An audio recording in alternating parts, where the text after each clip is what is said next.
May hindi tama rito. Isa sa kanila ang nagsasabi ng totoo. Isa sa kanila ay hindi nagsasabi ng totoo. Gusto naming malaman ang nangyari. At bakit hindi nakauwi ang anak namin? Si Reverend Al Sharpton at Attorney Ben Crump ay kasamang pamilya ni Nolan Wells ngayon. Kumihiling ng masusing investigasyon sa pagkamatay ng 18 taong gulang na college football player na natagpuang patay sa Horn Island ng Mississippi. Habang hiniintay ng pamilya ang resulta ng independenteng autopsy, lumilitaw ang mga bagong tanong sa nangyari kay Nolan Wells.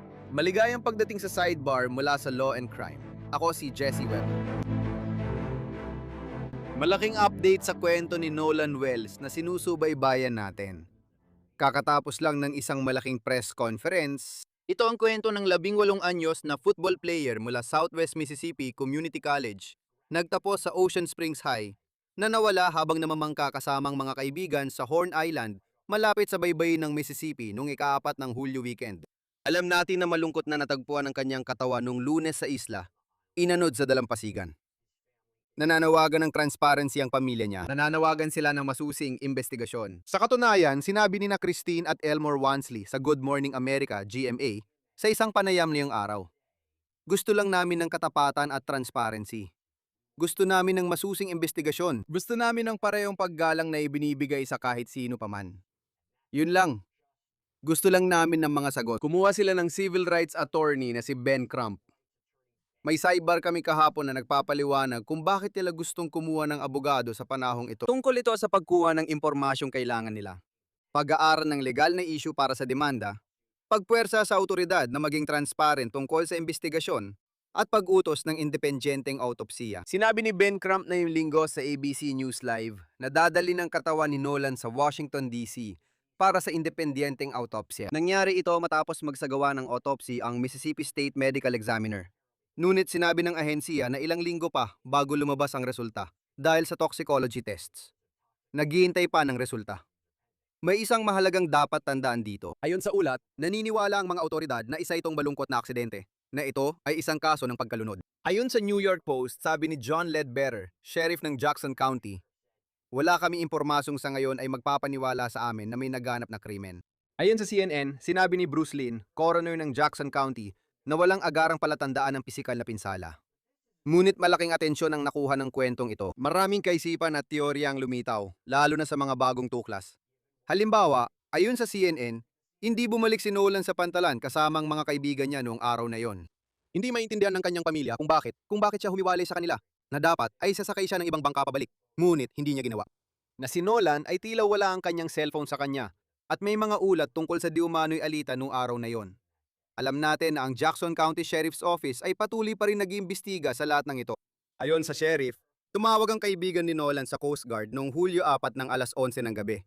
At ang nanay ni Nolan ay tumawag sa opisina ng sheriff papasok ng Hulyo 5. At may mga agam-agamang pamilya tungkol sa halimbawa kung bakit may iwang mag-isa si Nolan, hiwalay sa mga kaibigan niya. Sinabi ni Christine sa GMA, at ito ay sipe, na hindi namin kayang sagutin yon. Hindi ko maintindihan bakit niya ginawa yon. Sabi ni Elmore, lagi namin paalala, kung sasama ka sa grupo, manatili ka ron. May isa pa ring bagay.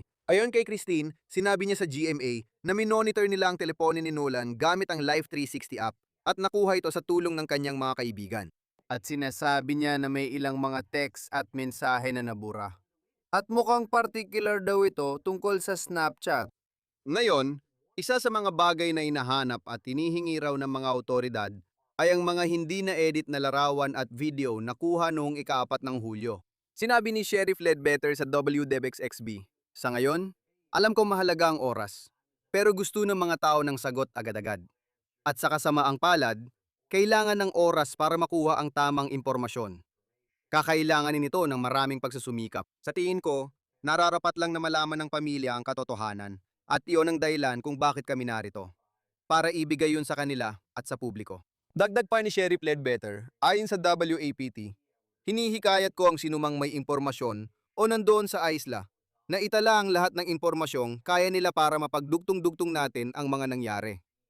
Sinasabi ko lahat ng ito para ipaalam sa inyo ang nangyari ngayong araw.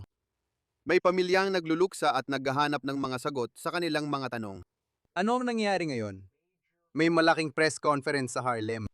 Nandun ang pamilya, ang abogado nilang si Ben Crump at si Reverend Al Sharpton, lahat ay humiiling ng pagiging bukas, sagot, at katotohanan sa nangyari kay Nolan Wells. Kaya kung sinusubaybayan mo ito, alam mong marami ang nag-aabang dito.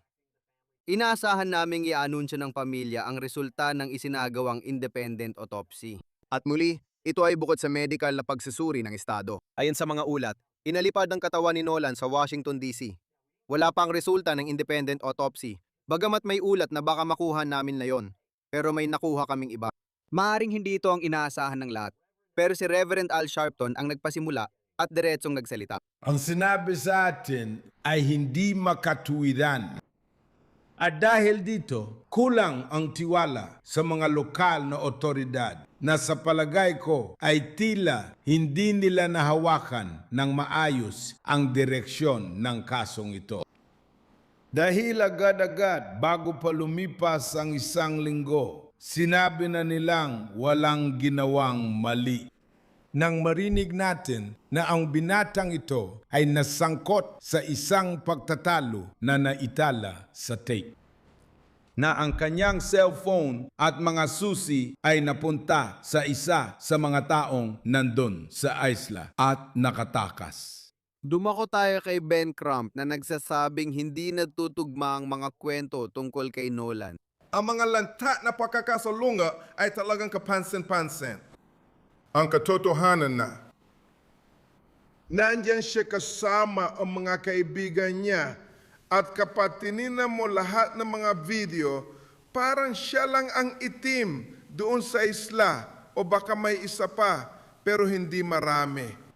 At kaya Jared, meron kang sitwasyon kung saan may isang dalagang kinausap niya na nagsabi niyo. Sabi ni Nolan, babalik siya para sumakay sa bangka kasamang mga lalaki. Sabi ng mga lalaki na sinabi ni Nolan sa kanila na mananatili siya at kakausapin ng dalaga. Isa itong kontradiksyon. Hindi pareho ang sinasabi nila. Isa sa kanila ang nagsasabi ng totoo. Isa sa kanila ay hindi. At saka, Reverend Al, yung katotohanan na meron silang video ng pagtatalo na nangyayari. At alam mo, salamat sa Diyos, ang lahat ng kabataan na yon ay may cellphone. At tuwing may naririnig sila natataas ng boses, sinisimula na nila ang pag-video. Kaya maririnig mo sa video si Nolan na nagsasabing, ibigay mo ang cellphone ko, Leche. Anong ginagawa mo, ha? At mas nagiging mahalaga pa yan kapag iniisip mo ang kwento na ipinapakita nila na si Nolan daw ay piniling maiwan.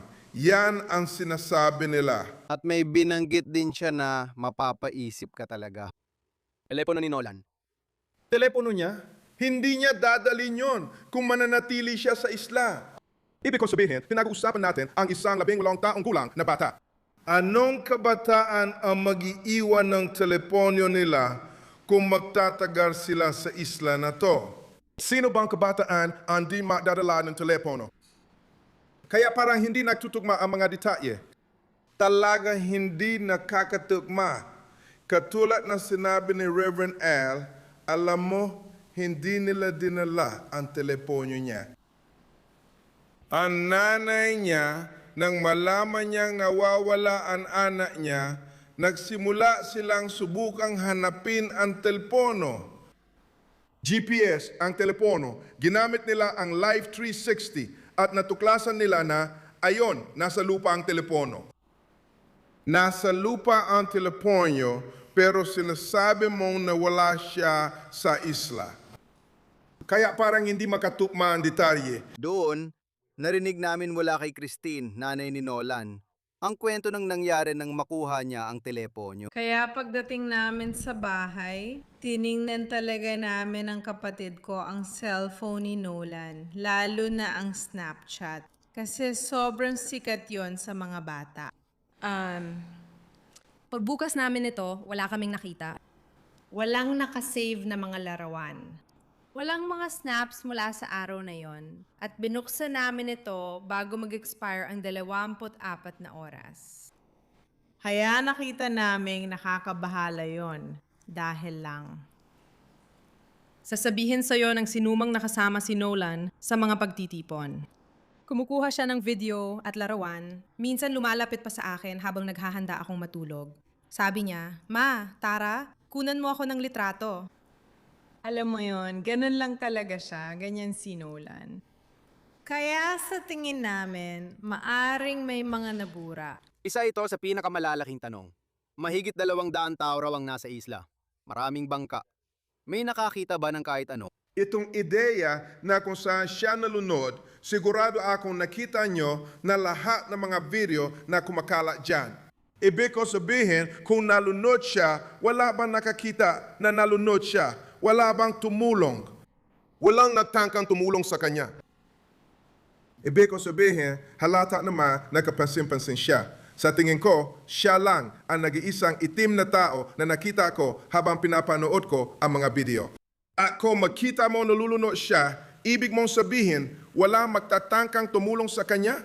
Hindi nakakatugma. Hindi talaga nakakatugma.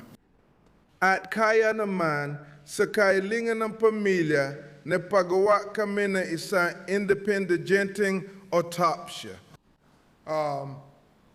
At napapasalamat kami kay Colin Kaepernick sa pagtulong na magbayad para sa independenteng autopsy na iyon. Nagpapasalamat kami kay Tyler Perry sa pagtulong na magbayad para sa libing. Gaya na sabi ni Reverend R., ordinaryong magulang lang sila na namumuhay ng normal at hindi inasahan ang mga nangyari. At na yun, kailangan namin maghanap ng mga eksperto para tingnan kung kaya nila mabawi ang mga naburang mensahe. Kailangan talaga namin ng mga eksperto. Maririnig ninyo mula kay Attorney Park kung saan natagpuan ang katawan, kung kailan ito na-recover at kung gaano katagal bago ito na-recover. Kahit may pangakong mabilis makuha ng team ni Crump ang autopsy result, mukhang naghihintay pa rin tayo hanggang ngayon. Patuloy naming susubaybayan ang kwentong ito. Patuloy naming susubaybayan ang mga mangyayari dahil ang pamilyang ito ay hindi titigil. At sasabihin ko sa inyo ngayon, hindi rin kami titigil. Hanggang dito na lang muna kami sa sidebar mga kaibigan. Salamat sa pagsama. Huwag kalimutang mag-subscribe sa YouTube, Apple Podcast, Spotify o saan man kayo nakikinig. Panurin kami sa Peacock ng NBC. Sundan ako sa X, Instagram at News Nation Show na Jesse Weber Live, Lunes-Biyernes, alas 11 ng gabi, Eastern Time. Kita-kits mga kaibigan!